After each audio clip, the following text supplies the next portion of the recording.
I'm Christine Morris. I'm at the Family and Youth Law Center at Capital University.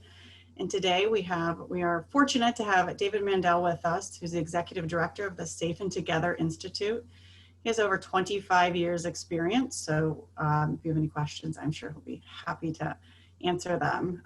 His Safe and Together model is designed to improve case practice and cross-system collaboration in domestic violence cases involving children. I'm sure many of you that signed up for this have taken his Safe and Together training and know a little bit about this, but I'd like him to expand on it and actually talk more. We're going to be discussing the perpetrator pattern-based assessments in a time of a pandemic. So it's a very timely discussion. So take it away. Okay, David. Thanks, Christine. Great to have you in this job, and great to have you on the webinar.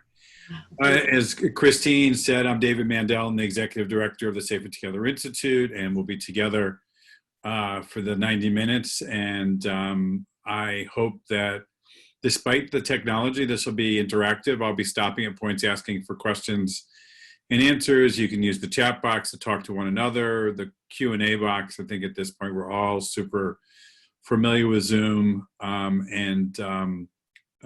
you know that we'll be doing some Q&A as well.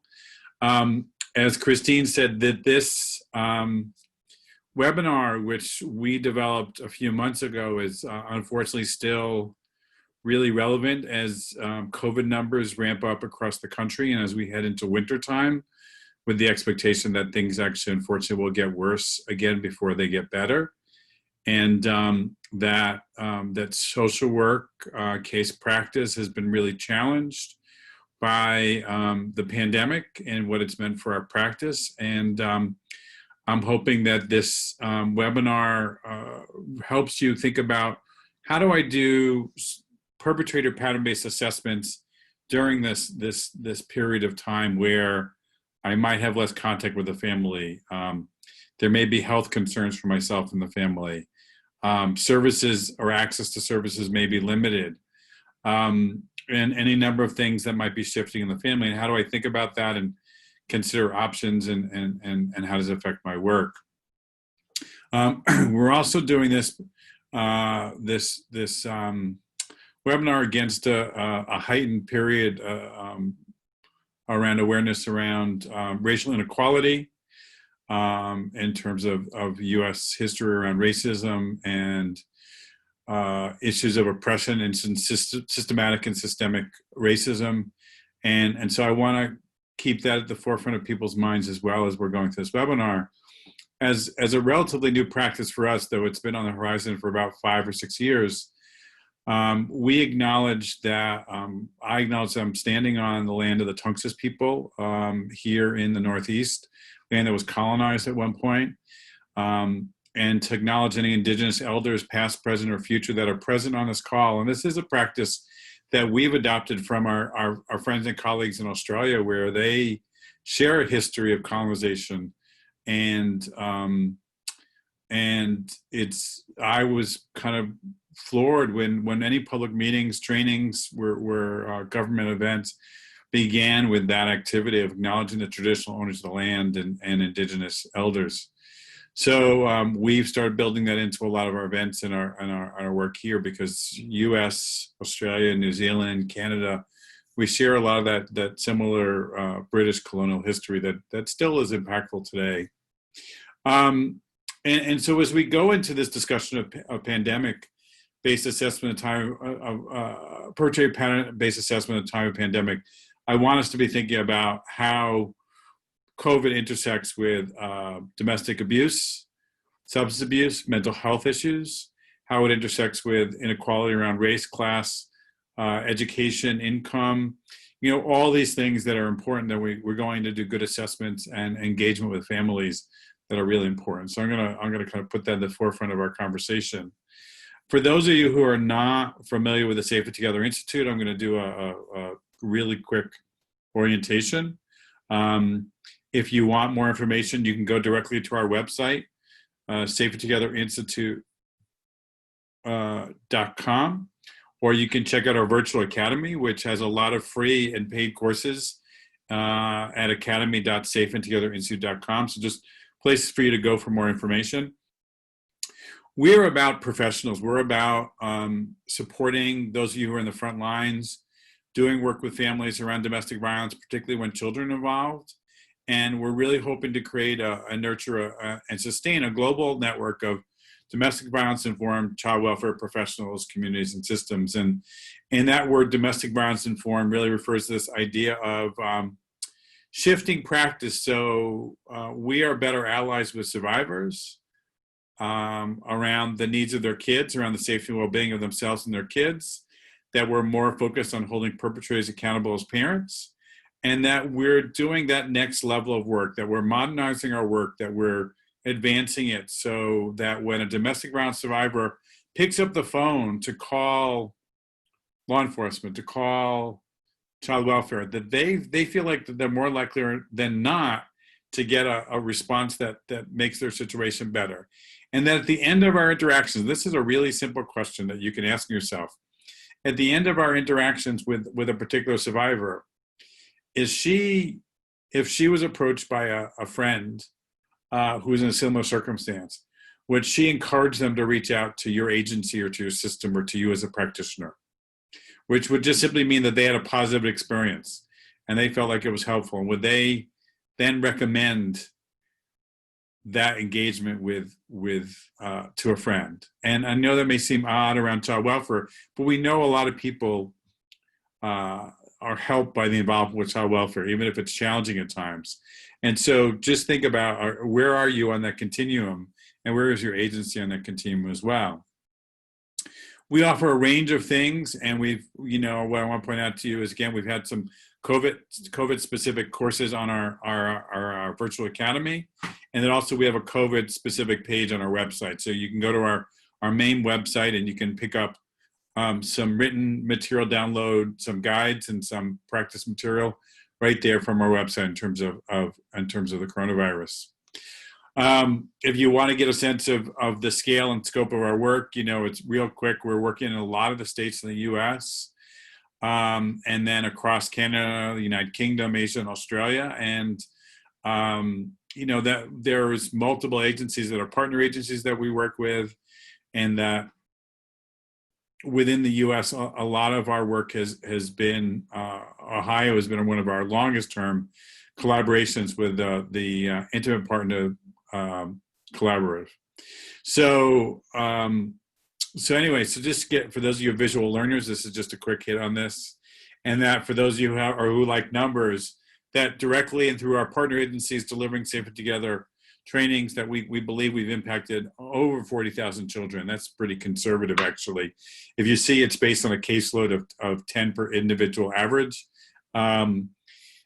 Basically take whatever your real caseload is and multiply that number, so if you have 40 instead of 10, or 30 or 20, if you have 20 as an average caseload, then double this number. So it's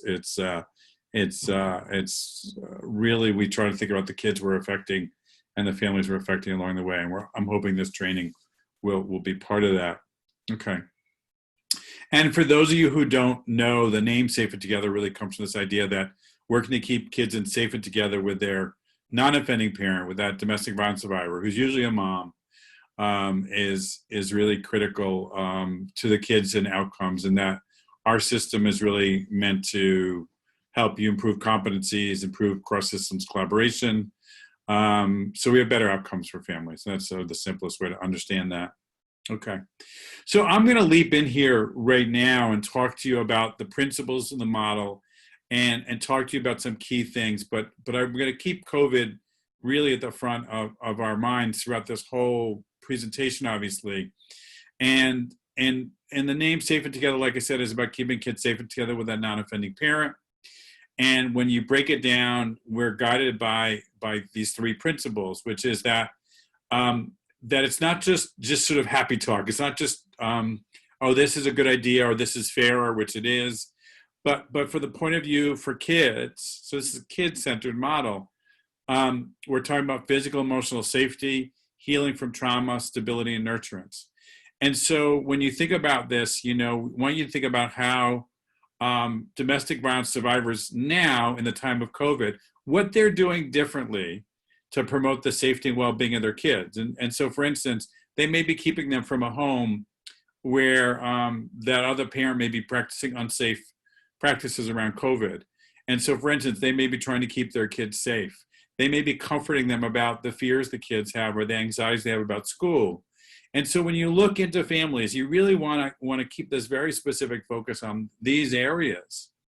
You know, now we have kids who are not only exposed to domestic violence, but they may have traumas related to losing a family member related to COVID, or they may have increased anxiety on top of the trauma. And we know that kids who have multiple forms of trauma or multiple factors that impact their mental health, that their symptoms may be worse.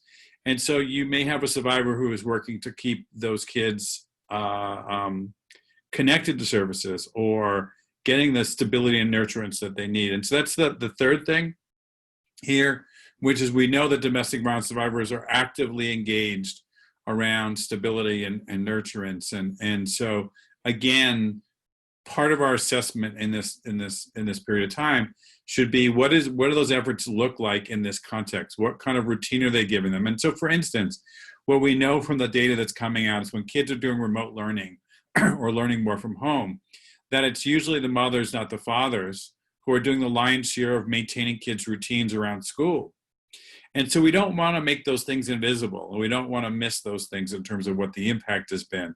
And so when we look at this issue, and those of you familiar with Safe and Together, know that the model, and I just wrote a paper about this, the model is equally applicable to men's use of violence against women and women's use of violence against men. It's equally applicable to heterosexual relationships and same-sex relationships. It works as it relates to trans people and their relationships, you know, so it really works in diverse areas around gender and sexual orientation.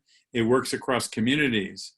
At the same time, we use the language of male perpetrator and female victim because it's the most common thing.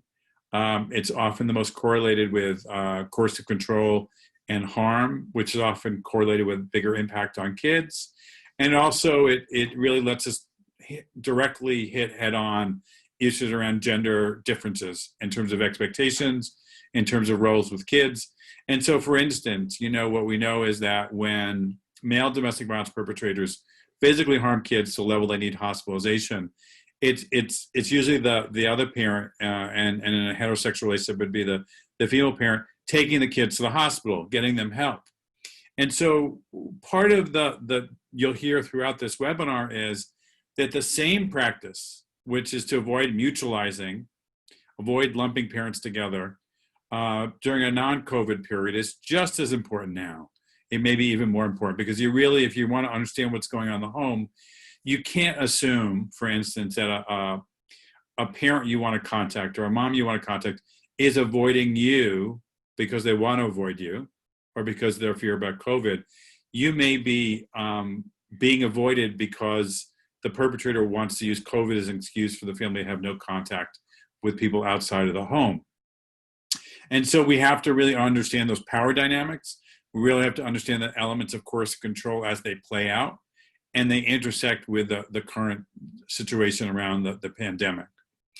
Similarly, we don't want to lose in our practice this basic concept of partnering with the non-offending parent as our default position. And partnering is the behavior that we engage in on our side as professionals.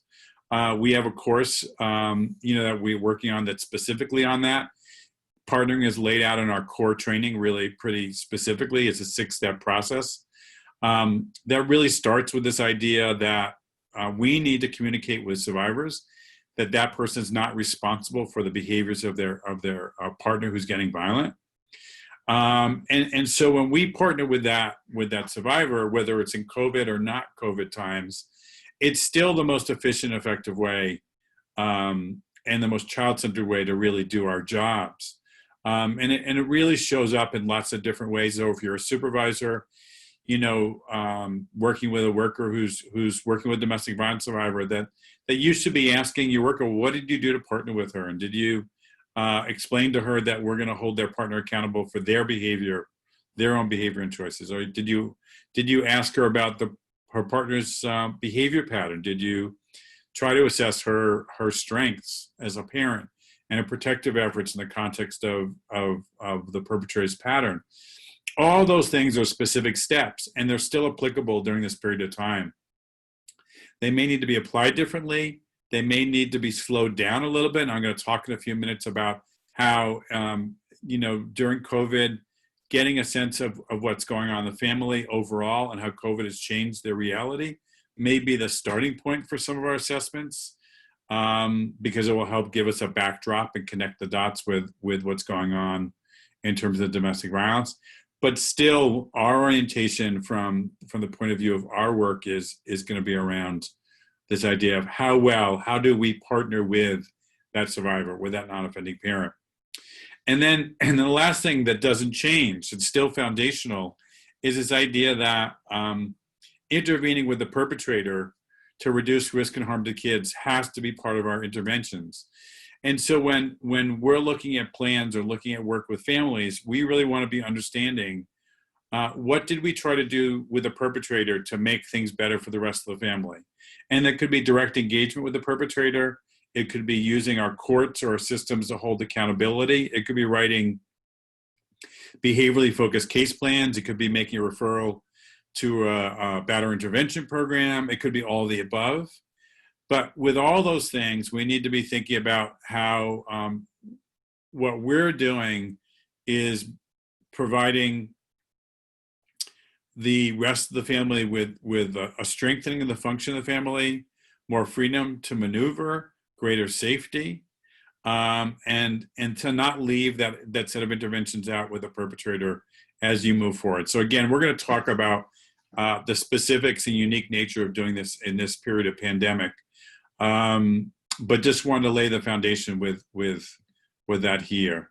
Similarly, this is still the foundation of the work, and the ability to identify these 5 critical components really determines a lot of the way good domestic violence informed practice should happen.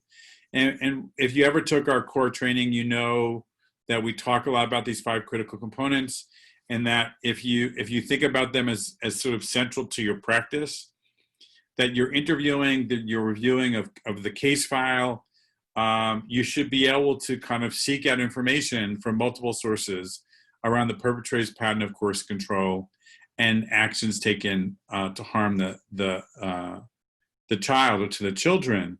And in this period of COVID, and again, I'm going to go into this more in a few minutes, but I want you to be thinking about this, that really what we're thinking about is that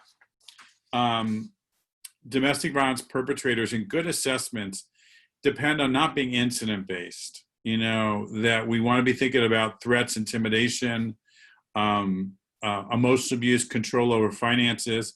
And it's really important to understand domestic violence, when we talk about COVID, domestic violence in the context of control, not just physical violence. And so one of the most basic things I would say to you is, if you're wondering about how do you assess a family where you're not having a lot of face-to-face contact with them, and I think a lot of us really count on that face-to-face contact to give us information. And sometimes what I would say is we over-rely on that face-to-face contact and under-rely on, if that's a word, the information that's already been gathered through police reports, through prior child welfare involvement, from collateral interviews, from prior interviews. And so when we use a perpetrator pattern-based approach and we think through the lens of coercive control, we start saying, well, what do I know already about this person's threats, intimidation, things they've done to limit the other person's actions or the actions of the family? And the same thing applies to actions taken to harm the kids. What do I know about how this person's used the kids as a weapon against the other parent, threatened to take them, threatened to harm them, undermine the other person's parenting? And so one simple example is, if COVID means that more people are spending more time together, if their kids are home more because the schools are closed or because they're doing remote learning part of the time or all the time, if somebody's unemployed and or the kids are not engaged in activities after school in the same way, if football's canceled, if soccer's canceled, and if you start thinking about that and saying, wait a second, I know this person has a history of picking at the kids, criticizing them around their homework, using the kids as a weapon, expecting the other parent to take care of everybody's needs in the household, yelling at them when they don't think they do it. Now, what can we expect to happen if the family's spending more time together? And kids are not getting respite. The other parent's not getting respite by going to work. And you begin to see that it's not that hard to start developing at least an idea of what might be happening and the concerns we might have when people are in lockdown, or people are more isolated, they're more disconnected from services, or they're forced to spend more time together. Similarly, we talk a lot about how we need to know the survivors' full spectrum of their efforts to promote the safety and well-being of the kids. And this is where we make sure that we give survivors, particularly moms, credit for what they do to manage the household, promote stability, keep kids medically up to date. And again, I want you to think about, the last conversation you had with a survivor in the context of COVID, how much harder it became for them to make sure their kids' needs were being met. What did they do to adapt their strategies and their protective efforts? What kind of burden was coming on them to make sure the household was running more smoothly? Was their partner drinking more? Was their partner making more accusations? Was their partner trying to interfere with the normal function of the family more? And so what were they doing to compensate? And were we giving them full credit? Were they documenting or redocumenting those things? And so we have to really keep these things in mind as we operate in this pandemic period, that the same domestic violence informed ideas still are really valuable, but we want to adapt them and consider them in the context of the new situation. The fourth critical component here is really the adverse impact of the perpetrator's behavior on the children. And this is really where we get to tie together what the behaviors of the perpetrator are and their impact on the children. And again, we'll dive deeper into this in a few minutes, but to really understand that what may be happening in a household now, where perpetrators are maybe using COVID as an excuse to increase their control, that children may have less freedom than they did before, for instance, because the perpetrators dictating the rhythm and the tempo of the family around COVID based on their fears or their desire to use COVID to justify increased control. So when you look at families, you could have a kid being impacted because they're being isolated and kept home by a perpetrator. You could also have kids being impacted because they're being forced to go to school because somebody doesn't believe COVID is real and isn't taking it seriously. And the kid is worried about their health, their mom's health, another family member's health, the grandparents' health. But the person who's controlling is insisting that the family move to their belief system, their ideas of what's real and what's not real. And so what ends up happening is those kids live in tremendous anxiety that they're going to get sick or that loved one's going to get sick. And so when we look at control, it could be controlling the family to be more isolated using COVID as a justification, or forcing people to do things that they don't feel safe around because it's their belief system. And that's one of the things when you start organizing your assessment around the concept of control, not just violence, things can start making more sense, because you don't always need the presence. When you understand it through the lens of coercive control, you don't need the presence or the active incident of violence for there to be changes in behaviors of people that you're working with in the family. Well, I don't want to do that because that'll make him upset. Or he insists that we really, this is no big deal, that we need to go to work because we need the money. And even though my employer says I can work from home, he insists that I go to work because that's the right thing to do. And so, so you begin to understand things more clearly, and it becomes easier to see the impact of the domestic violence perpetrator's behavior on child and family functioning if you keep looking at that lens of coercive control as a way to focus on things. We have friends that we've met through our conferences who, their names are Ryan and Luke Hart, and the young men and probably in their late 20s, early 30s. And unfortunately, we met them in the context of learning that their father had murdered their mother and their sister. One of the things they said was that, you wouldn't tell from looking at them that anything was going on, because their father wasn't physically violent. But if you looked at what was being taken away from them, what they were told they couldn't do, then you might have been able to pick up on it more. And so in the case of COVID, if somebody's using COVID to justify more isolation than is necessary, they're taking away their freedom. If they're using COVID or their beliefs around COVID to push people out into unsafe situations, physically or emotionally unsafe situations, then they're actually taking away those people's sense of physical or emotional safety. So you want to be thinking through those lenses as you kind of go through this.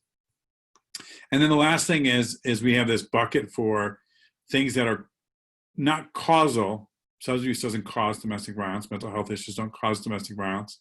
Culture doesn't cause domestic violence. Socioeconomic factors doesn't cause, domestic violence. But that when we look at this issue, these things we call them intersections and intersectionalities, that substance abuse and mental health may intersect with domestic violence in lots of different ways. And again, we've got a whole set of training around that intersections. And that it's really important to understand that, for instance, if somebody's depression is increasing during this period of time and they've got a history of violence, that we do have to be worried about increased danger to other people as well as increased danger to self. So we have to keep in mind these connections. And in fact, Ohio JFS, they've done a tremendous job doing a needs assessment and review of their cases. Those of you at JFS, credit to you guys.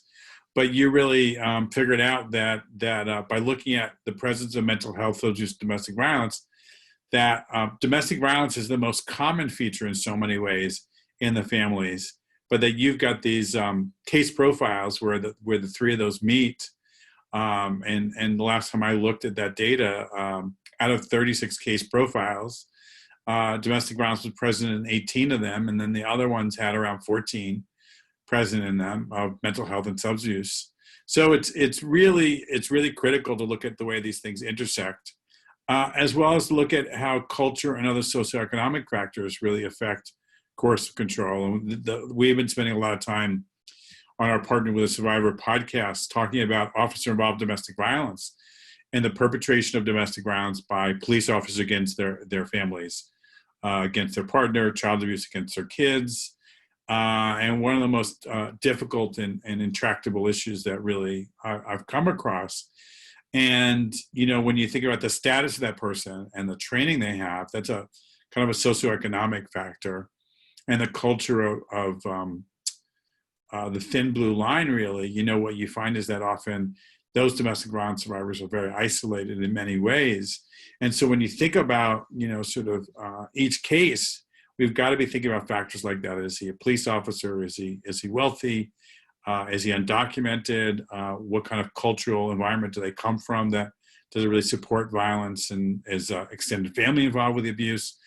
When you talk about communities that are more collectivist, and you may have in-laws involved with the abuse as well as the individual partner. So when we think about this, when we think about assessment at the time of pandemic, you've got to again keep these 5 critical components in mind as you kind of move through all these things. And I'm not going to spend a ton of time here at this point, but this is another way to really kind of, if those of you familiar with the model, to start layering together the multiple pathways to harm, or one of these core pieces of the Safe and Together model. And you begin to see, you can ask yourself and say, well, domestic violence perpetrators' behavior affects family ecology and can lead to loss of income because the perpetrator loses his job or survivor loses her job. What happens when that's compounded with COVID and unemployment? Are we seeing, one of the biggest questions sometimes is, are we seeing the impact of COVID, the impact of domestic abuse, or the combination of those two things? It may be hard. I was just talking to somebody yesterday, and she's a woman in her early 70s, and she was talking about missing contact with her grandparent or grandchildren, because of COVID. And so you have to ask yourself, we seeing that left and right, less connection, less visiting between family, but how does that look different if there's existing efforts in that family to distance a spouse or kids from extended family as a part of control? And what's happening now that COVID is there as an excuse? And so when you look at these things, you could start saying, okay, how does COVID exacerbate, kids' experience of trauma and safety? How does COVID exacerbate these family ecology items? And you can see clearly that if a kid has educational disruptions, and we learned this in Connecticut, unfortunately, and too much of the country has seen this, which is for kids where home was unsafe, when the Sandy Hook shooting happened and kids were killed in school, that those kids who used school as safety, school didn't feel safe anymore. And you saw them develop increased symptoms. And so what we can be seeing here with COVID is, again, if I'm a kid who's getting strength and positive connection from being at school, from the teachers, if school's a safe space for me, if it's a place of respite from a parent's violence at home, that the loss of that school environment, as many of us know, that we're getting less reports from teachers at this point, but that also for that kid, that they've lost that positive connection, that alternative environment where they might shine academically, they may get positive social interactions. And so we should expect those kids maybe to have greater symptoms at this point. So with each of these areas, you can really start kind of mapping and thinking about, well, what does that mean for a partner's parenting who's already been impacted by a domestic violence perpetrator? And is their depression going to increase? And is it going to become invisible, though, because we're going to think, well, that's because of COVID, or their anxieties increase because of COVID? And are we going to miss the signs that actually it's the domestic violence perpetrator's behavior that's dictating things, not necessarily just COVID? There's so many different ways, and we'll kind of move forward in this in a second, but that there's so many different ways to think about the impact of COVID, for instance. So I might not call the police because I'm afraid of my partner going to jail, and jail being a place where I might be worried they may get sick from COVID. I might not go to shelter because I'm worried that the shelter may not be safe, or the services have stopped or have changed or more limited because of COVID. So not only is there a change in what I'm talking about here, is a change in the dynamics around domestic violence, or how the standing dynamics around domestic violence may impact what's going on in the family, but we also have to be thinking about the change in the service provision and the access to services and what's different now than before. So before I go any further, I just want to invite you to put any comments or questions in the chat box. You can do that as I keep talking, but really use the chat box to share examples with one another. Use the chat box to affirm, what you're hearing, connect it to your experience.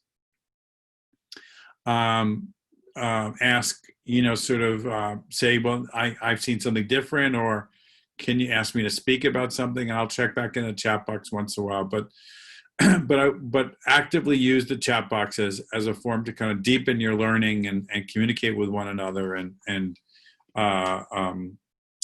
talk about the examples, or how this resonates with you or doesn't resonate with you.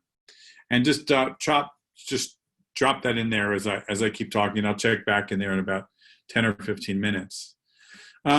So one of the main takeaways is that in this current context, in the context of COVID, which is constantly evolving, you can start imagining layering when a vaccine hopefully becomes available at some point in the not too distant future. You can imagine, what does that mean if you've got a household where you've got power imbalances and you've got coercive control being enforced on family members, and is somebody have a choice to take the vaccine or not take it? Is somebody else going to enforce their view on what should be happening? These are things, because if we think about coercive control being about entrapment and depriving others of liberty, we can start thinking through the lens that we have about function of the family. Liberty is about the freedom to choose to who you associate with, the things you do that give you pleasure, the learning, choice over work, freedom to make your own decisions. You start thinking about all these different things that we associate with liberty and freedom. And what you realize is domestic violence perpetrators target these things: safety, self-determination, and satisfaction. And so when you think about in your household, hopefully there are good open conversations about COVID and what feels safe and expectations. And I know in our household, we talk with our kids a lot about what we expect and how to stay safe and limits on interacting with other people and why things are changing and how we're trying to keep things as safe as possible, but really supporting them having visits and contact with friends and family.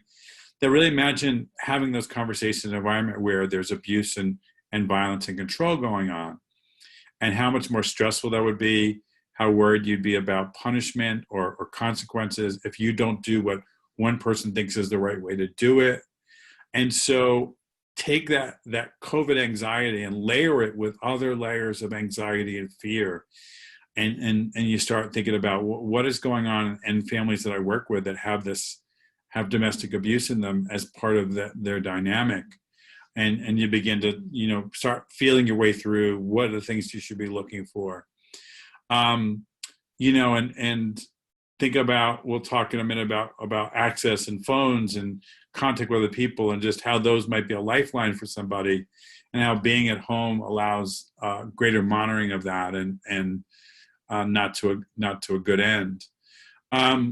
So when we think about COVID-19, we also have to think about social distancing, limiting who you're seeing, where you're going. And again, I want you to think about the strain that's really developed, that we've seen that wasn't as clear at the beginning, but people who are actively flaunting social distancing, flaunting wearing a mask, and we often see the public in the news, the public manifestation of those things. But I really want you to think about, what does that mean in a home environment where other people may have different senses of what feels safe or not. They may have other illnesses. They may have other vulnerabilities. And so to really understand that if somebody's abusive and they're engaging in dangerous behavior, or they're engaging in behavior that others are feeling comfortable about, that's going to be a form of even of threatening and of abuse, because it may put them in danger. So what we see here when we talk about COVID in the context of everyday life is that the use of fear of disease to control others' actions. It could be about supervised visits or visits. You can't see the kids. I'm not returning the kids to you because I don't like the way you're handling things.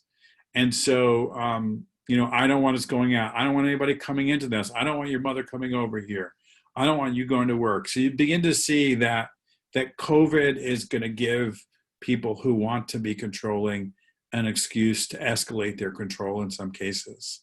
And so when you're doing your assessments, you want to be looking for COVID as an excuse to control, pointing to COVID as a justification, and exploring with clients, if you're talking to them about whether they're in agreement. They might say to you, well, we don't go out, we're scared, we're worried. And say, you may want to explore, do you feel that way? Does your partner feel the same way? Are you guys on the same page? Do you feel like you want to be having more contact with other people and he's in a different place? So these can become places you can sort of explore with people to see what the dynamic is with their partner around this issue. And that survivors, adult and child survivors, are going to have greater vulnerabilities during this period of time than they might have even had before. And I talked about the fears about going into refuge, or talked about the fears about calling the police, and early in the pandemic, and unfortunately we may go back to this, is that, people were getting different messages of how the police were going to respond to domestic violence and whether it was going to be a priority or not. So so you're going to see that information is power. Really understanding what's available and what's there, what's changed, what hasn't, is important. But that services have changed delivery. Access to services may have changed. And so people may have less access to formal and informal supports. So when you go into home and do an assessment during this period of time, and somebody was having contact with their mother or their sister or other friends, and that was the supports they had before, you need to check in to ask how that's still possible or if it's changed. Second is that survivors are going to have may have greater disease-related vulnerabilities. And we know that, for instance, that people who have experienced trauma, people who have experienced violence, who have been on the receiving end of abuse, whether it's a kid or an adult, they're more likely to have physical and other health issues. and some of those are going to be chronic. Some of them are going to be related to inflammation.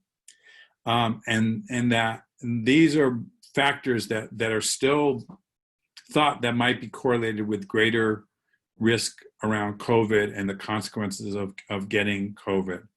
And this is still being figured out and learned, but you begin to see that domestic violence survivors who have a history of being traumatized, who have a history of being abused, may be at greater risk for greater health consequences if they catch COVID. And even though we don't know what might happen, this idea that I'm more afraid, I'm more worried, because we're all looking and reading the news about people with underlying conditions. And so if somebody has inflammatory issues, joint issues, other health issues that might be related to trauma, then this may be one of the things that makes them more concerned they're going to get sick. So they feel more vulnerable, and that may make them more vulnerable to being controlled and being terrorized around COVID and how it's handled in the household. And that also, if people are in lockdown or the social distancing means they're having less contact with other people, it may give a domestic violence perpetrator more opportunities to monitor, because I'm there in the house, I'm watching you, we're in the same room, I'm watching activity, you can't leave. All these things may make you more vulnerable to monitoring who you're talking to on the phone, your internet connections, your contacts on the computer, visits, all those things may become more easily monitored. So what you get in the end is that this current situation, the way we're looking at it and the way it seems to be coming forth from the data that's available, is that it should be considered a petri dish for the growth of abusive behaviors. It's an environment that's very conducive or friendly to the growth of abusive behaviors. So we're expecting those to increase in a lot of cases, in a lot of families, not decrease during this period of time. So I'm going to stop here and see if there are any questions, comments. You can put a question in the Q&A box, which is right there. You can put a question or comment in the chat box. I'm going to spend 5 minutes just kind of responding, and then we're going to dive even further down into this, to the specifics of this. Questions, comments, reactions. I'd like this to be as interactive as possible. Grab the keyboard and share what you're thinking, what's making sense to you, what's not making sense to you. I will kind of hold off on my presenting for just a couple of minutes to just see what you come back with. We got about 40 people on here, and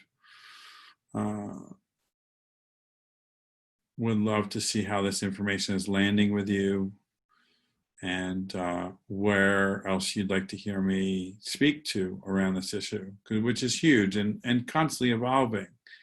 And I'm hopeful about the vaccine and other changes, and we don't know if they're coming or not or when they're coming, but this is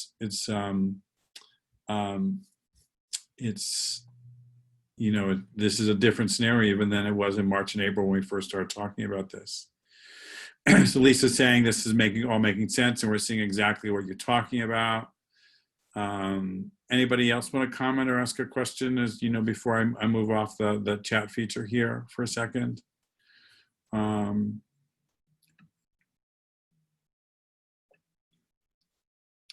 Well, I'm going to stop again. Don't hesitate to put something in the chat box or ask a question or comment.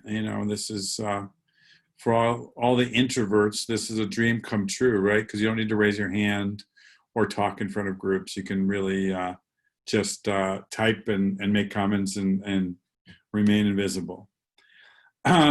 So let's talk about examples. I've given some of these already. And again, if you have other examples, please put these in the chat box. Again, share what your experience has been with your colleagues.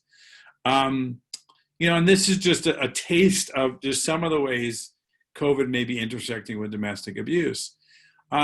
Physical assaults that I mentioned, that don't get called into the police, but they may lead to injuries that may not be treated for fears of going to the hospital and getting treatment. So again, here on the East Coast, at least, we had a lull period in hospitalizations where it dropped dramatically.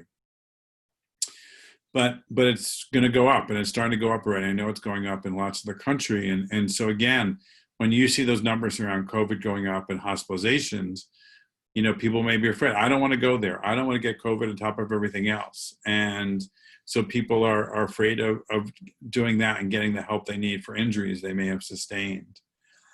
Children not being returned from visits. There's a lot of issues going on, around COVID being an excuse to control other people, control kids, control visits, being used as a weapon. And again, for those of you who aren't familiar, I think a lot of times we may think if the couple separates, that domestic violence is no longer an issue for the kids, but we know perpetrators heavily use kids in many instances post-separation, using visits, throwing out stuff that belonged to the kids during visits, not giving the kid medication, using the visits to spy or gather information about what's going on in the other home.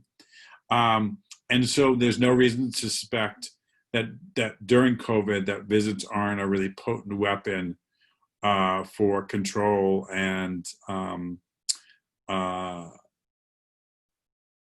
harming kids really emotionally and physically potentially during those visits. Increased monitoring of phones and conversations. One of the things you should be looking for and thinking about, especially if you're doing home visits by phone or check-ins by phone, is one of the first things you want to get a sense of. Is this person safe and free to talk? Who's in the house? Where are they? What's the routine? Are there better times than others to call? Where's a place you can go? Can you get out of the house? Can you go on the front lawn? Can you go for a walk with the kids?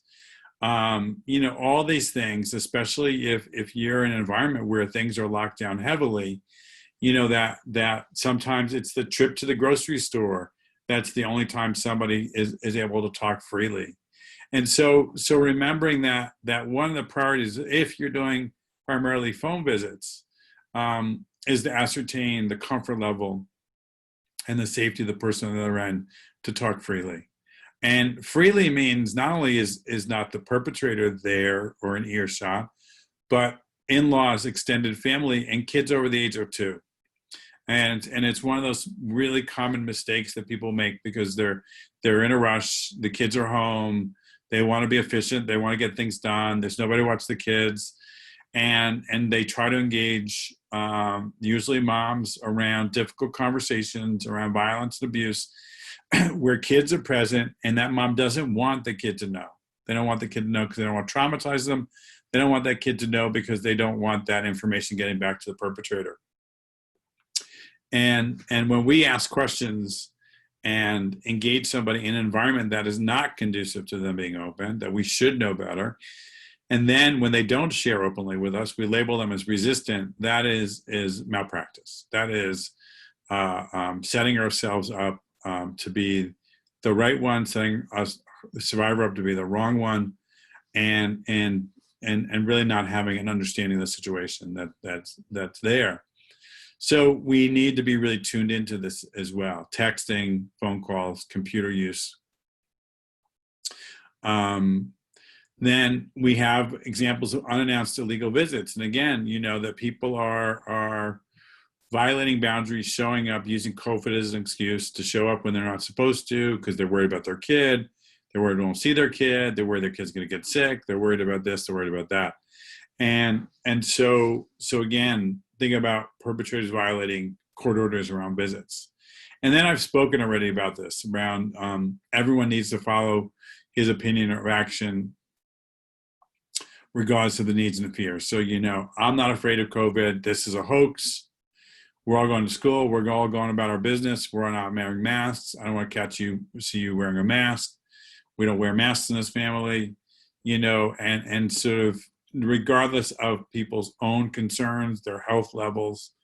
And so that would be one example. Or I'm anxious. I'm afraid. You can't go to work. I don't care if you want to go to work. I don't care if we need the money. So again, controlling the environment, with that. So that's a really common example. And Lisa's saying, yeah, I'm starting to get more concerned about heading into the winter.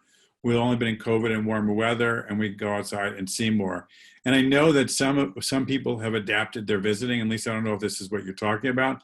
Some people were doing their visits on the front lawn. They were doing it outside the house.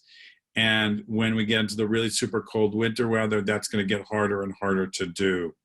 And it's going to get harder and harder for survivors to get to the house, to make calls and to be available. And, and just everything that we've been seeing before can get amplified, can get exacerbated. And again, when you're thinking about doing assessments in this context, you can't assume non-participation, not showing up, not going outside, not making themselves available is the result of that person you're trying to talk to being resistant.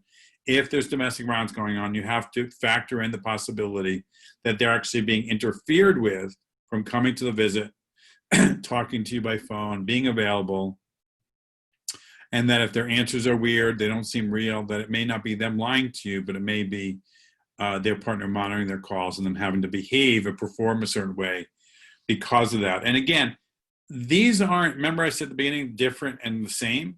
This is just applying what we know about domestic violence to the context of COVID and the way it's going to amplify certain dynamics around perpetrators' control. And so really you need to be thinking about just what do you know about coercive control, accident taken to harm the kids, and all those things, and then apply them in this current context. So what are our concerns about and challenges? And a lot of these you've seen already, you may be able to add to this. So again, if you want to add to this list on your concerns about assessment in the time of COVID, go ahead and put that in the chat box. What we're seeing is concerns about being able to do an assessment of their current situation, what's going on. And I know I've talked to people and they've said to me, I was really concerned for the danger to the family, and I haven't seen them in 3 months or 2 months, and I don't know what to do. I don't know how worried to be or what to do about it. And, in those cases, we brainstormed who was having contact with the family, whether it was kin or whether it was other service providers, and how to use those people to kind of gather information or maintain contact with the family. Difficulty reaching people is tied to that. And even if you can reach them, that you're worried you can't get accurate or useful information. Now, a small aside, what we started hearing from people is, and I was just talking with a group on a call the other day about this as well, is that some of us have been surprised that phone assessments have produced better results than we thought they would. In fact, sometimes better results than we felt like we might have gotten if we were in person. And maybe the kind of anonymity, quote unquote, of the phone, where people aren't looking at each other face to face. It may be a sense of control people have if they're on the phone, not in person, and being forced to have you in their home or to come to you. I know talking to people who've run court-mandated programs for drug and alcohol and domestic violence, they've been pleasantly surprised how many of those criminally court mandated offenders are actually maintaining contact with them by phone, and where they feel like actually good work is being done. So, um, even when you can reach them, and that's talking about both can't reach them or can reach them. But if you can reach them, you may get accurate information, you may not, and you've got to assess again, how is this person who might have been open with me before, how is the situation different for them now during COVID in terms of who's around, the contact, all those things. The next thing that people are concerned about is obviously lack of contact with the family by collaterals, and the biggest one being teachers. And even if teachers are doing remote learning, they're often focused on the technology, trying to teach in the context, which is very different from the normal teaching, less kind of unstructured time with kids. And one of the things we hear over and over again that calls from teachers to child protection have gone down drastically. And this is just one example of the collaterals we may not be having contact with, because if somebody's not seeing their therapist, then we might not be having contact with them as well. And that makes assessments harder. Difficult assessing what changes are related to, and this is say legitimate concerns related to COVID. It's been stuck there in that spot for a while. And I've mentioned this earlier, which is sort of, is the isolation related to COVID, or is it related to the perpetrators using COVID as an excuse? And there's a concern that we have at the Safer Together Institute that people will fall back on old domestic violence practice and actually, in that case, mistake what they're seeing as a result of the perpetrator's pattern and misunderstand that and see it as a failure to protect on the part of the partner. And so if the kids are not going to the doctor, we're going to fall back on old thinking, which is she's not taking care of them. Or there's ongoing abuse in the home and it's escalated and the survivor hasn't left. We're going to fall back on, well, she failed to protect, and not account for the fact that she was scared of taking them to a refuge or to a shelter, or wasn't able to bring them to her family because before she brought them to her grandparents or the grandparents. But that's not safe right now because of COVID. And so you have lots of these factors going on, and there's a concern that all that will boil down to saying in when there's more contact and we revisit with the family, say, Mom, you didn't keep the kids safe, and we're going to take the kids from you now that we know that domestic violence has been ongoing. Yeah, and Lisa is bringing up that within this, that not only is it a fear of people collaterals not having contact, people not having contact with extended family, but also we have to talk about worker safety. And we talk a lot here at the Safer Together Institute about worker safety around domestic violence, but here we're adding in, again, domestic violence to domestic violence safety, worker safety around COVID. And we've seen this all over the globe, expressing concerns about going into homes, going to the fields, meeting with people, worrying about personal protection equipment. Do they have it? And so as professionals manage safety, there may be factors on our side that lead to limited exposure or contact with the family. And one of the things I'm just going to say here, and it may come up later on in the slides, but I want to really underscore this point. This is where the Safety of the Model's perpetrator pattern-based approach is so important, because what it tells you to do is use every source of information you have: prior case history, police reports, prior interviews with the family, collateral contacts, to piece together a picture of the risk and safety concerns from the domestic violence. And for those of you familiar with our mapping tool, use it, because a lot of times we think that if we go into the home, we're going to get a clear picture. And what I always tell people is, if you're going to really do a perpetrator pattern-based assessment, then you need to think about every source of information you have around what the perpetrator's done and said. And it's not just in this relationship, it's in prior relationships as well.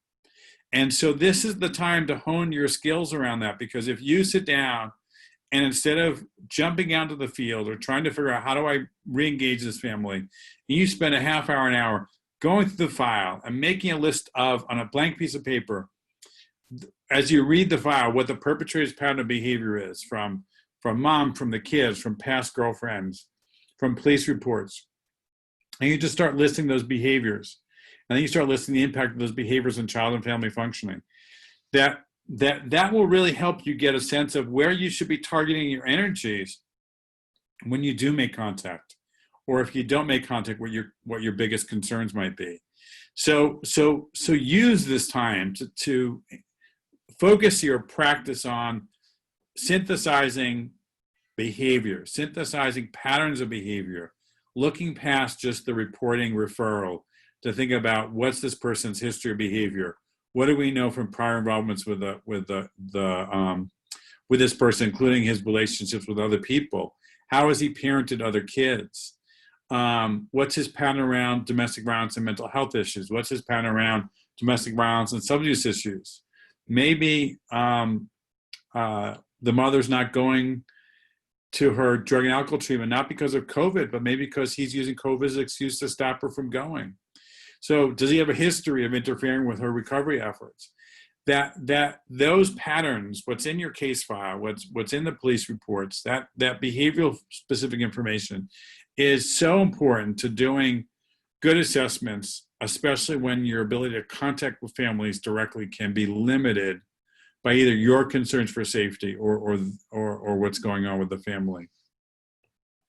So what are things that may help keep us focused, in addition to what I just said, as we do work in this period of time?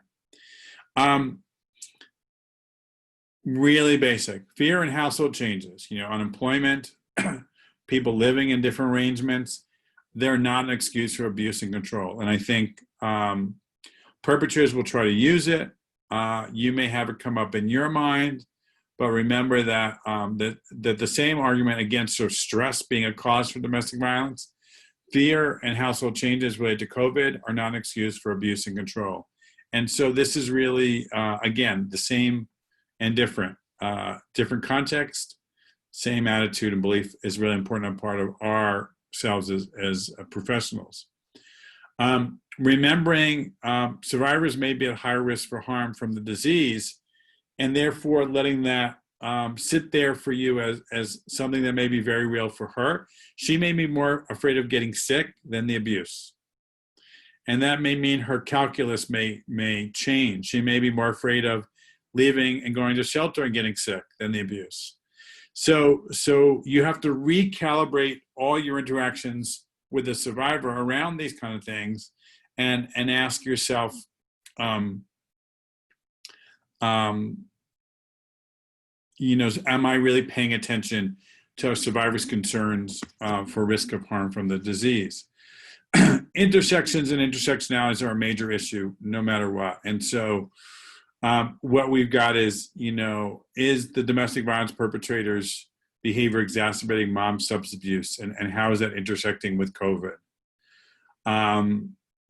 Is the fear of a racist response from the police of excessive force, which can stop a lot of Black and brown women from calling the police, is that now exacerbated by COVID? And so we're going to see a drop in police calls from those communities. And again, are those survivors then going to be at danger of being labeled as failing to protect because they're not calling the police because of fears about either racism or COVID? Symptoms should be expected to go up. Whether it's a perpetrator or survivor or kids, we expect symptoms to be exacerbated and to factor that into our assessments. And that could be either because the anxiety and the fear directly related to COVID, or it could be related to escalation of the perpetrator's patterns in the time of COVID. But we really should be expecting increased symptomology in people in terms of anxiety, fears, behavioral acting out. Survivors' protective efforts will adapt. And what I like saying to folks is that you need to really start from the beginning in some sense. When you think about your case plan or understand what's going on in the family, whatever safety plan she had before, whatever day-to-day plan she had to manage the family, manage the perpetrator's behavior, that will have to adapt. And part of, just like we go in, and part of our job with domestic violence informed practice is to learn about survivors' protective efforts and parenting strengths. That was true then, that's true now, is go in there and try to understand what she's doing well. How are you managing? You know, if you just think about, and I'll talk about mapping and assessment in just a minute, but if you think about going in and trying to understand how has the family changed? How is it operating different now under the current configuration, whether it's unemployment, whether illness, whether it's fear of illness, that we want to say, okay, so that's changed. How has that made your life different? What are you doing differently now because your partner's home from work because they're unemployed? How are they different around the house because they're unemployed? So you start understanding that what's different in the family, what's different in the household, and then how the survivors may be adapting their protective efforts. You know, before you were sending the kids to bed, you're sending them to do their work. You would tell me that they'd have a few hours when he'd go out to the bar and drink. The bars are closed. Now what happens? What does that look like? Where do you get the break from him? Information is power. Remember that you have a role to share with her about what resources are available, what services are available, how things are different, what's different now, what's expected. You know, for instance, I remember early in the pandemic, the family court in the United Kingdom had to put out a memo saying that while we're asking people to quarantine and we're locked down, that doesn't mean that kids can't move back and forth between households of two parents. That's not covered by the quarantine. And you can imagine that part of the impetus for that was that parents were keeping the kids. And so imagine you were the domestic violence perpetrator and you were keeping the kids, saying, well, it's quarantine. I can't give the kid back to you. That information is power. You know, I'm going to tell you that, no, he can't do that. And he's violating court order if he's doing that, even though quarantine's in place. Illness, actual illness and death is a factor, not just fear and social isolation. Domestic violence survivors who have underlying health conditions may be afraid that they're going to get sick. They may get sick and they may die, and their kids may be left with a violent parent. And so we have to really understand that it's just not fear that's the issue, just not being disconnected from resources or formal supports or informal supports, but actually that the worry about the disease and illness and death may be significant in terms of what survivors are worried about the future will hold for them or their kids or their partner, because they may worry if their partner gets sick that he will blame them, he'll blame her, he'll punish them, punish her. And so again, you gotta filter COVID through the dynamics of domestic abuse if you want to do a perpetrator pattern-based approach assessment. So when we break it down to the nitty-gritty,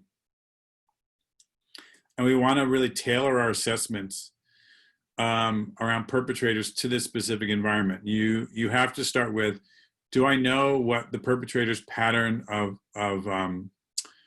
behaviors were pre-pandemic? So this is just a specific version of the perpetrator pattern mapping. Do you know what their threats, intimidation, physical violence were? What they target? What areas of the children and the adult partners function did they target? When do they escalate? All those things. What do you know about those behavior patterns? Then you need to be asking yourself, you know, what, and we're now not at the sort of sharp end of the beginning of the pandemic, but you know, what else has been shifting in the family's life? And the examples we were thinking about right when the pandemic hit was, you know, if somebody just divorced or separated right before, lost a job or got a job, you know, those things impacted how the family moved through the pandemic. And so again, you want to understand the familial context and the recent changes in the function of the family. Unemployment, would be a big one. And what did that do to the rest of the function of the family? And then specifically, how is the family functioning differently now? Who's home? Who didn't used to be home? What's happening with the kids in education? Who's out of the house that may be working because they're an essential worker, and maybe working longer hours now. If they're a nurse or a doctor, and the hospital system is stressed, maybe they're working longer hours and the perpetrator is home more with the kids, and maybe that's a concern. And then, that just really rolls into the next thing is what changes in the perpetrator's pattern in the current situation. And that's not just violence or abuse or control, but it could be drinking, it could be their mental health. It's the two other big areas. And so, have they escalated their disregard of the health and well-being of other people? Are they going out drinking? Are they still having contact with friends and increasing the chances that the virus is going to be brought home? And so when we think about this, we've got to look at these four major areas to think about, kind of general steps around mapping. And then there's specific things. So I want you to think about conversations you have with families now and where there's issues of domestic violence, and see if you're hitting all of these 8 areas, with the 8th one being sort of anything being better, what's better in the household. But do you know, with the families you're working with, what are their health concerns related to COVID? For which family members could be immediate family, could be extended family. All these things will impact families' ability to connect, get support, and then also will help you maybe better understand what the perpetrators may be targeting in terms of vulnerabilities. Because if the survivor is sick or worried about getting sick or has underlying health conditions, she may be easier to control in a lot of ways. And so noting and sort of really asking questions about that may be helpful. Trying to understand if there's increased monitoring, because this is about, especially for those of you who aren't going on face-to-face home visits, but even if you are, is somebody else in the house that wouldn't have been there before? How do I get time with this person alone? Is somebody monitoring phone calls, listening in?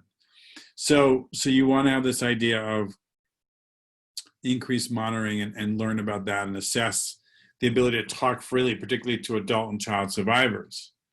You want to ask questions about, has the perpetrator's substance use and mental health issues changed from pre-pandemic to post-pandemic? Because they may have lost access to supports, treatment programs. They may have used COVID as an excuse to drink more.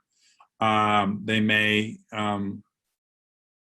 you may have seen, or the partner may have seen a decrease in mental health well-being. And so you really want to be thinking about these things. And particularly, you want to be thinking about if a perpetrator who, so you've got somebody who's a domestic violence perpetrator, so they're willing and able to harm other people. If their drinking increases, if their depression increases, how does it impact their violence, their control of other people? And then particularly, is there increased risk for new actual physical violence? And then also an increase in harm to self or lethality to other people as well. Add in, and I'm going to just throw this in because it's, we've been doing, again, for those of you who may or may not be following it, our partnered with a Survivor podcast is focusing all this month, which is Domestic Violence Awareness Month, on this issue of officer-involved domestic violence. And I encourage you to check out that series because we've got a great lineup of different interviews, and it's a huge issue with ties to excessive force issues, public safety, responses to domestic violence. But within that, we've been talking a little more about presence of weapons in homes. And I was looking at research recently that really opened my eyes. And what the research said is the presence of a weapon or gun in a home increases the likelihood that a domestic violence survivor will have post-traumatic stress disorder symptoms. And while 1 million, this data, and I think it was over a lifetime, 1 million women would talk, identified having a weapon used against them, actively used against them, a gun used against them.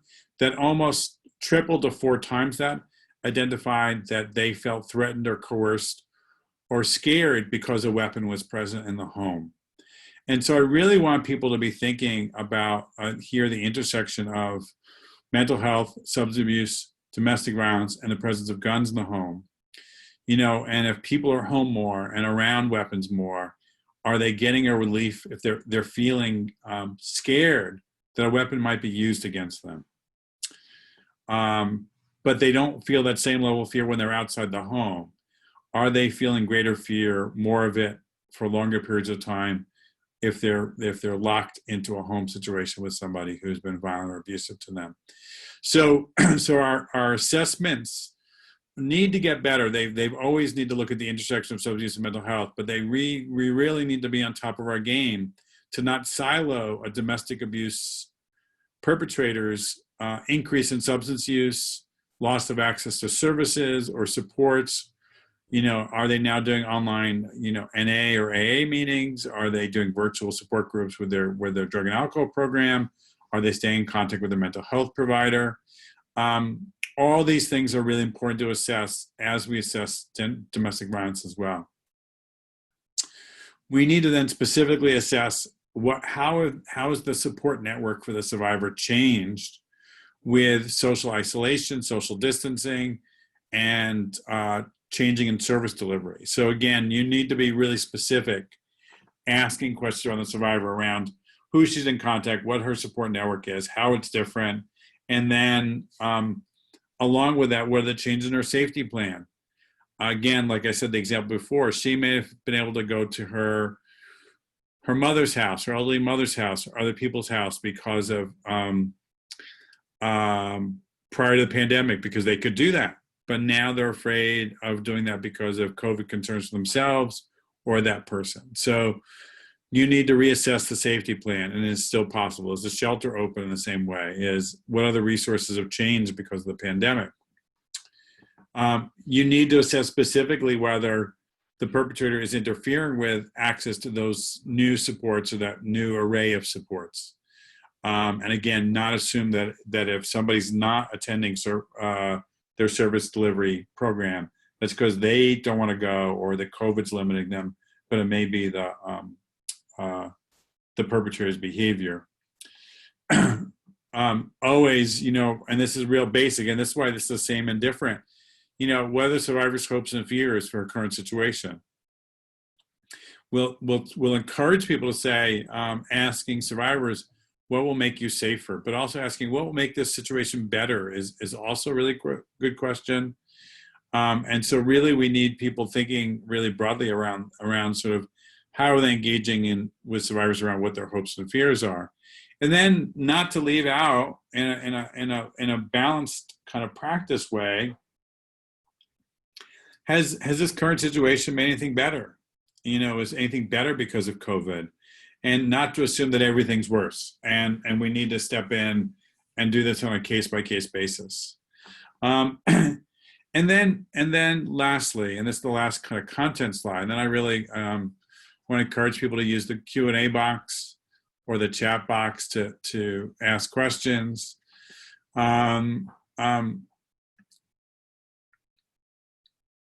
Is sort of these practice questions, and so if you're a supervisor, these are great guidance for you to talk to your worker around. Again, these are reminders to stay focused on the fundamentals, even despite COVID being present. Asking yourself or asking your worker, what are you most worried about right now? And then trying to quantify it based on what's in the file and what's known. I've talked to people who said, I'm worried about this, I'm worried about that. And my first response is, what is the history or the perpetrator's pattern tell you about that fear? What do you know based on their pattern? And is that appropriate to be worried about that right now? How do you still partner with the survivor in the current situation? And what I've been telling people is that they've got to slow down their engagement and lower their expectations for phone contact or in-person contact. And I know a lot of you are doing this, but it starts out with, how are you doing? Are you feeling safe? How's your day-to-day functioning going? How's your day mental health going? What's different here? How's your family changed since the pandemic hit? Remember, their worries may have changed from their own safety to the safety of an elderly parent. And so partnering really involves slowing down and then really trying to learn about her situation, and then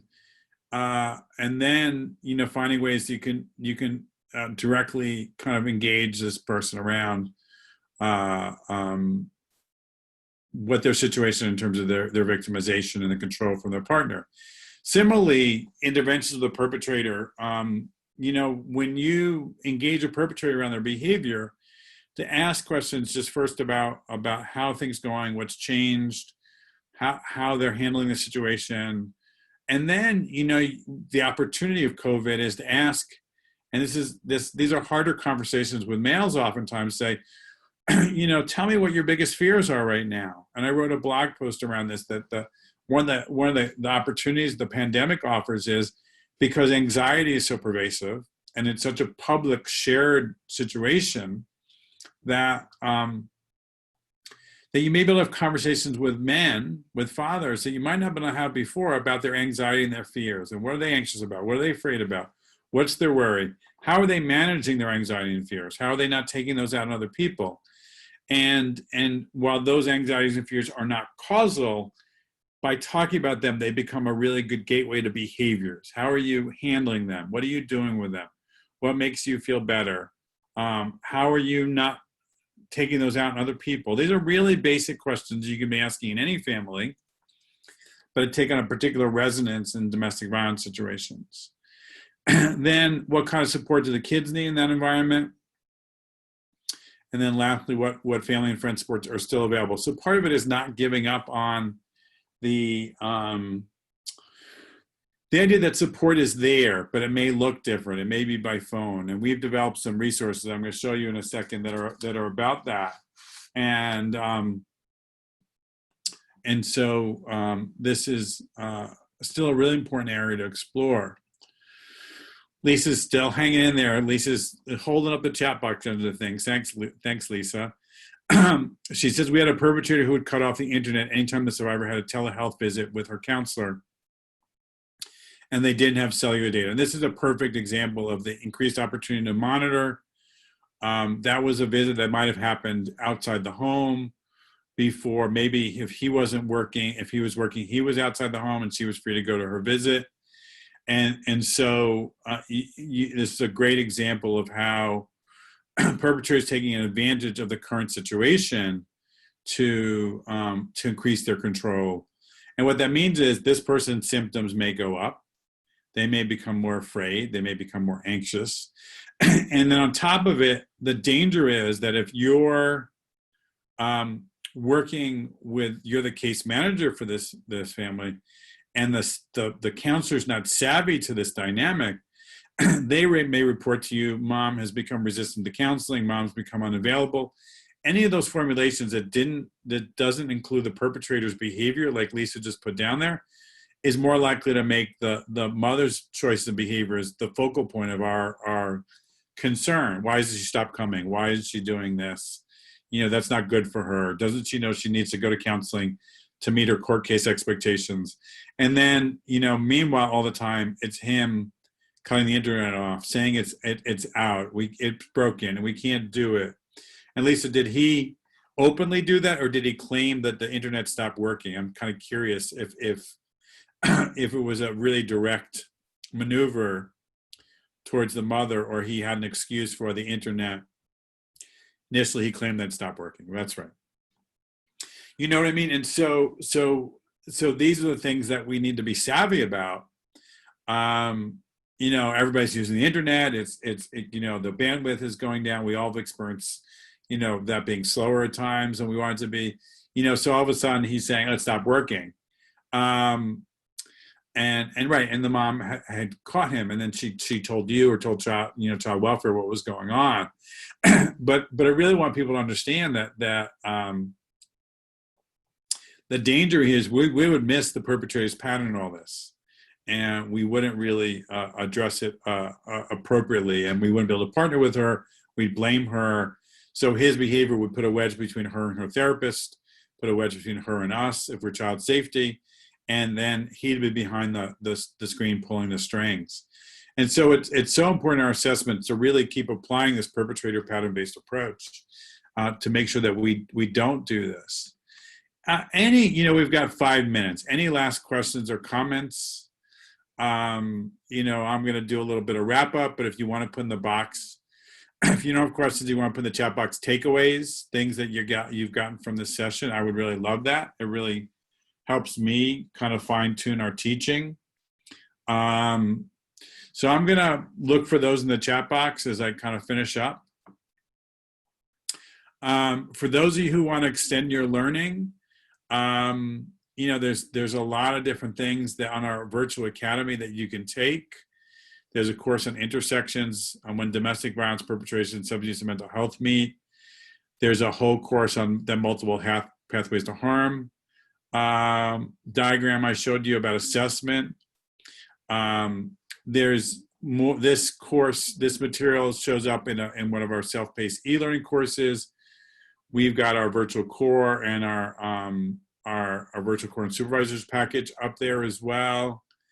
So there's a number of different things. There's a podcast specifically on mapping domestic violence perpetrators' use of COVID-19 pandemic to increase coercive control. And you get to the podcast through the website. So I encourage you to do that.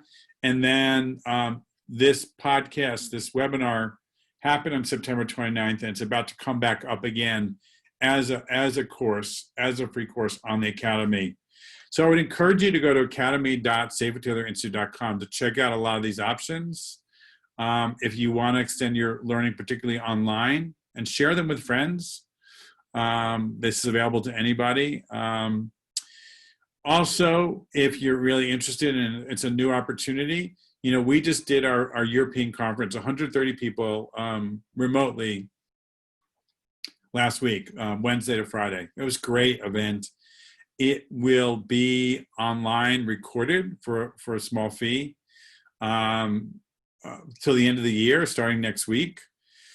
So you could do that. You also can attend our virtual conference. It doesn't say virtual here, but it will be December 9th through 11th. Supposed to be in Santa Fe, New Mexico, but it will be virtual. So if you want to get a North American feel for the work being done, and then those of you who love travel, if we can travel, we'll be doing our Asia Pacific conference in May in 2021 as well. On our website, there's a bunch of free resources. This is a resource to help perpetrators develop a strong, safe network to interrupt their violence. And we developed these in the context of COVID, when services were going to be a little more difficult to access, and they're still really useful. So we've got this, and it's for clients, it's for professionals, it's a whole package. Similarly, we have downloadable, and all this is available for purchase printed in a fancy form, our ally guide. So again, really perfect for COVID period, because it's something you can give family and friends so they can be better supports to domestic violence survivors and break some myths and teaches some skills for kin to be supportive to survivors. I think that's really great, and we're getting a lot of attention to it. This podcast also is another free resource. And again, it's good for professionals and it's good for survivors. So it's something you can recommend to a client. So if you're looking ways to educate, communicate, do outreach to survivors or clients, this podcast can be something they can listen to as well. So we've really increased our offerings for free resources that you can use with clients, as well as to increase your professional capacity. And then here's all our contact information and such. Just a couple of people put takeaways. Nikki says this was a great refresher. Thanks, Nikki. Morgan says the takeaway for me is the idea that there are more and better results with phone interviews rather than face-to-face, rather than, as well as potentially over-relying on face-to-face interactions to make determinations. I've not thought of that before, but it certainly makes sense. That's great. So, Christine, I'm going to turn over to you to do the wrap-up.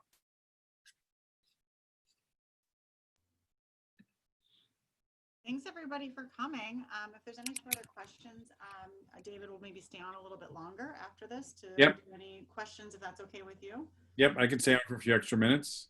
But I want to thank everybody for coming and listening. We're organizing another webinar shortly, and you'll definitely get an invite to that as well. So everybody have a good rest of the day. Thank you. Bye-bye.